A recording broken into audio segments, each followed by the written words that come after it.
ಹೋಗಲ್ಲ ಅಂತಾರ ಹೋಗಲ್ಲ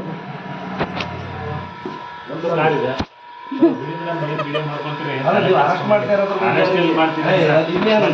ಅಲ್ಲ, ಈಗ ನಮ್ಮನ್ನ ಅರೆಸ್ಟ್ ಮಾಡಿದ್ರೆ ಪರಿಹಾರ ಸಿಗಲ್ಲ ಸರ್. ಈಗ ನನ್ನನ್ನು ನೀವೇನೇ ಅರೆಸ್ಟ್ ಮಾಡ್ಕೊಳ್ಳೋದ್ರೆ ನಮ್ಮ ವಿರೋಧ ಇರೋದು ಜಿಲ್ಲಾಡಳಿತದ ವಿರುದ್ಧ ಅಲ್ಲ, ಸ್ಥಳೀಯರಿಗೆ ಅವಕಾಶ ಮಾಡ್ಕೊಳ್ಳಿ, ಸುತ್ತಮುತ್ತ ಮನೆಯವ್ರಿಗೆ ಅವಕಾಶ ಮಾಡ್ಕೊಳ್ಳಿ ಅಂತ. ಒಬ್ಬರ ಸ್ಟ್ರೈಕ್ ಮಾಡೋದಾದ್ರೆ ಒಬ್ರನ್ನ ಕರ್ಕೋಬೋದಾಯ್ತು. ನಾವು ವಿರುದ್ಧ ಇಲ್ಲ, ಜಿಲ್ಲಾಧಿಕಾರಿಗಳ ವಿರುದ್ಧ ಇಲ್ಲ. ನಾವು ಕೇಳ್ತಿರೋದೇನು, ಅಲ್ಲಿ ಸುತ್ತಮುತ್ತ ಮನೆಯವ್ರಲ್ಲ ಅವ್ರಿಗೊಂದು ವಿಶೇಷ ದರ್ಶನಕ್ಕೆ, ಮತ್ತೆ ಹಾಸನಾಂಬ ಜಾತ್ರೆ, ಹಾಸನದವ್ರಿಗೆ ವಿಶೇಷ ದರ್ಶನಕ್ಕೆ ಅವಕಾಶ ಮಾಡಿಕೊಡಿ ಅಂತ. ನೀವು ನನ್ನ ಅರೆಸ್ಟ್ ಮಾಡ್ತಾ ಇದ್ರ ಅರೆಸ್ಟ್ ಮಾಡಿ ಸರ್.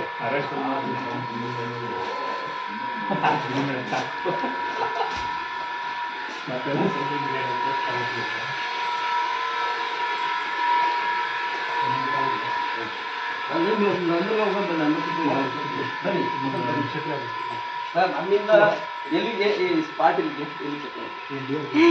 ಈಗಿನ ತುಂಬಿಟ್ಟಿದ್ದೆ.